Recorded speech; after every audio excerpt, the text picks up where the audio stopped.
최신 IT 트렌드를 늦게나마 알아보는 한발 늦은 리뷰 시간입니다. 오늘도 허찬 기자 함께합니다. 안녕하세요. 네, 안녕하세요. 네, 오늘은 어떤 주제에 대해서 얘기 나눠볼까요? 네, 요즘 잘 보면 이제 혼밥이나 뭐 혼술 이런 네. 단어 많이 들어보셨을 겁니다. 네. 그만큼 1인 가구가 많이 늘고 있는 건데요.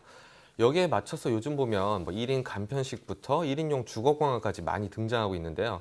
오늘은 이런 분들을 위한 초소형 전기차 이야기를 한번 해볼까 합니다. 네, 초소형이면 경차 같은 걸 말하는 건가요? 경차보다 더 작죠. 아무래도 아, 경차 네. 정도로는 초소형이라고 붙일 수는 없고요. 네. 제가 오늘 소개할 자동차는 더 작은 1인승 혹은 2인승 자동차고요. 이게 마이크로 모빌리티 이렇게 불리기도 합니다. 아직 많이 보편화되지 않은 만큼 정확한 명칭은 없지만 기존 차들과 달리 이제 1인승 아니면 2인승이고 전기로 달린다는 겁니다. 네. 그럼 지금까지 출시된 차량이 어떤 것이 있는지 궁금한데요. 네, 우리나라에서 가장 익숙한 건 아마도 르노에서 나온 트위지일 겁니다.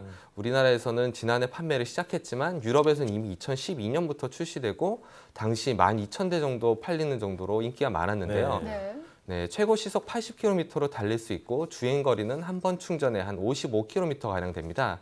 이게 외관상 봤을 때 가장 큰 특징은 보시면 조수석이 옆에 없다는 겁니다. 네, 그러네요. 네. 탈 때도 뒤에 타는 것 같네요. 뒤는 아니고 옆에 문이 있기는 있는데요. 네. 트위지 같은 경우 1인승 모델하고 2인승 모델 두 가지로 나오는데요. 2인승 같은 경우는 운전자의 뒤쪽에 좌석이 있어서 거의 타는 거고 1인승 같은 경우는 좌석 대신 이제 트렁크가 들어가 있습니다. 네, 조수석이 없다는 게 역시 일반 차량과 가장 큰 외관상 특징인데 네. 좀 특이해 보이는데요. 네, 이렇게 운전자와 이제 탑승자가 이제 앞뒤로 앉아 있는 거 형식을 텐덤형이라고 부르는데요. 네. 네. 이제 일본에서도 보면은 혼다나 닛산 이런 데서 이제 텐덤형 차량이 많이 만들어지고 있습니다. 일본의 경우 이러한 텐덤 자동차에 대한 규제가 아직 정확히 잡히진 않아서 이제 정식으로 판매는 되고 있지 않지만 닛산 뉴 모빌리티 컨셉트라는 모델의 경우 요코하마에서 카시어링 차량으로 등록되기도 했고요. 네. 지금 화면에 나오고 있는 이제 일본 도요타에서 나온 2인승 3륜차 아이로드도 나오고 있고요. 네, 이렇게 지금 보시는 이제 스위스의 마이크로 리노라는 회사 같은 경우는 지금 좀 이따 나오겠지만 차 정문 차 문이 차의 정면에 네. 있습니다. 아, 그래서 그러네요. 신기하네요. 예, 정면에 문이 열리면서 이제 탈 수 있는 그 2인승 전기차도 있습니다. 네, 이렇게 세계적으로 많은 소형 전기차들이 나오고 있는데 네. 국내에서는 개발이 이루어지고 있나요? 네, 국내에서도 다양스럽게도 개발되고 있습니다. 네. 이달 말에 이제 첫 국산 초소형 전기차가 이제 출시될 예정인데요. 대창 모터스의 이제 다니고라는 모델인데요.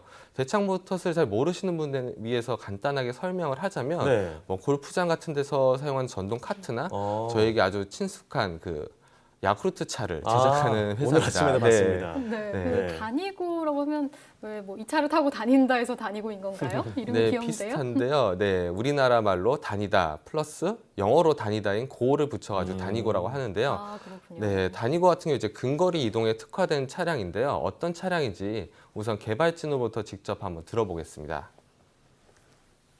우리가 소형 전기차 카테고리에 속한다고 보면 되시고요.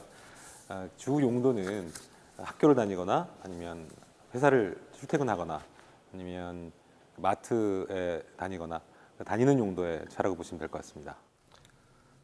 네, 다니고도 지금 저 앞서 소개한 르노 트위지와 마찬가지로 텐덤형 자동차인데요. 네. 예, 최고 시속이 한 80km 정도고 한 번 충전에 90에서 한 평지 같은 경우 100km까지 달릴 수 있다고 합니다.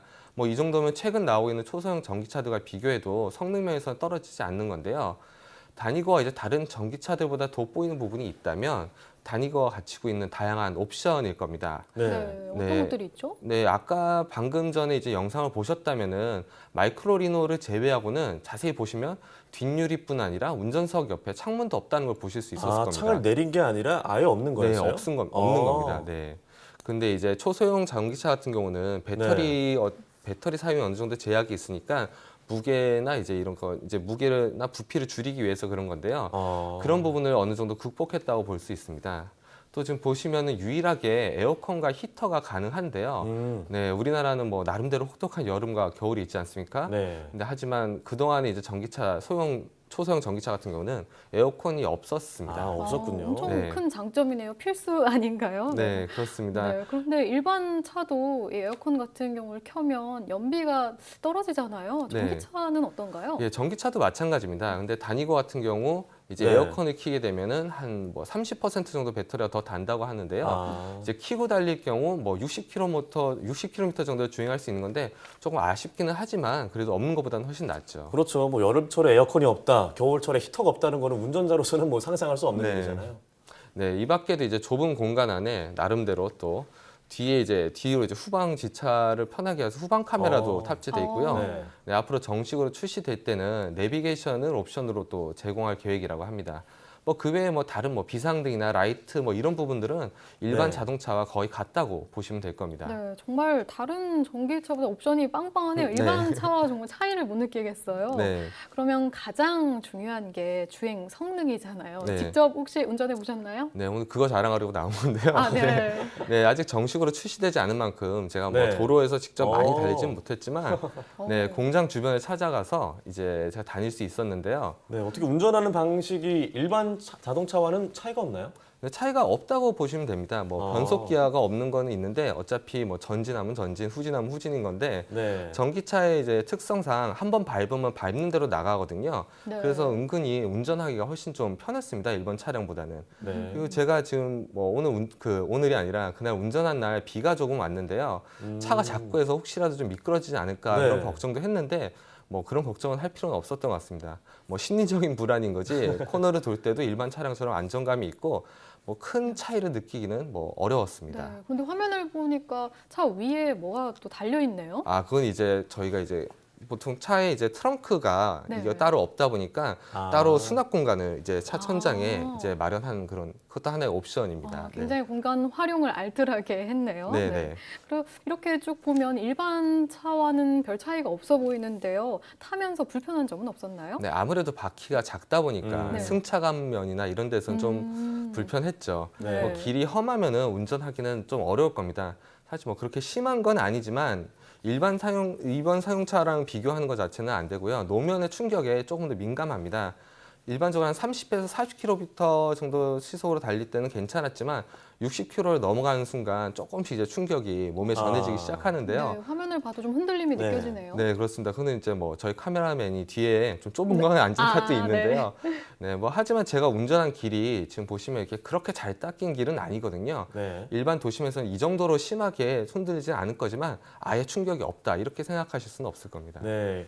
타신 장면을 보니까 뭔가 장난감 자동차를 타는 것 같기도 하고 네. 재밌어 보이기도 하는데요. 재밌습니다. 네. 네.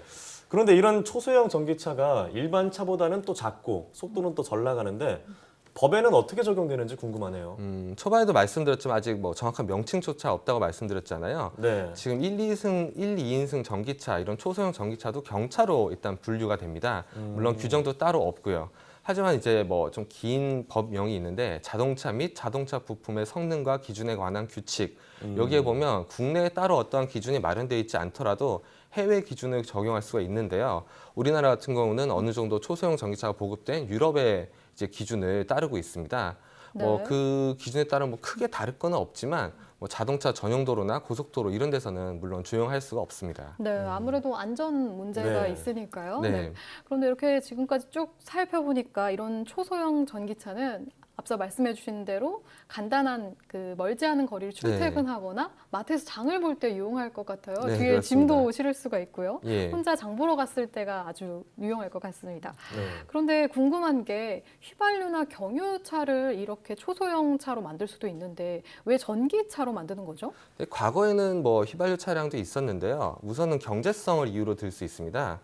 이제 저속 전기차 이런 초소형 전기차들은 저속 전기차에 속하는데 이런 저속 전기차의 경우 정부 보조금이 578만 원이 나오고 이제 각 지자체별로 추가로 200에서 한 400만 원 사이에 보조금이 또 지급이 되거든요. 네. 그만큼 저렴하게 구입할 수가 있습니다.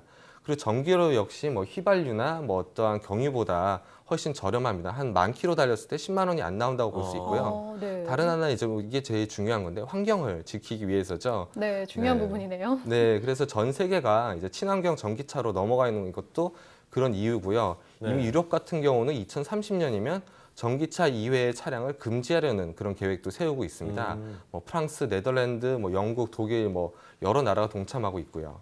네, 우리나라도 보면 하이브리드 자동차는 많이 보이는데 순수 전기차를 보기는 쉽지 않은 것 같아요. 네, 아직은 아무래도 마땅한 뭐 충전할 곳이라든가 이런 네. 인프라가 갖춰지지 않아서 그런 건데 사실 뭐 순수 전기차를 아직 우리나라에서 타기는 불편한 건 사실입니다. 하지만 뭐 정부 차원에서 이런 불편함을 해소하기 위한 뭐 전기차 충전 인프라를 확대하겠자 뭐 이런 계획들을 많이 세우고 있는 만큼 앞으로는 많이 나아지지 않을까 예상해 봅니다. 네, 제가 차가 없는데 다음 차를 구매할 계획이 있으면 전기차를 고려해보는 네, 것도 뭔가 좋을 것 어울리는데요? 같네요. 네, 어울릴 것 같습니다. 네.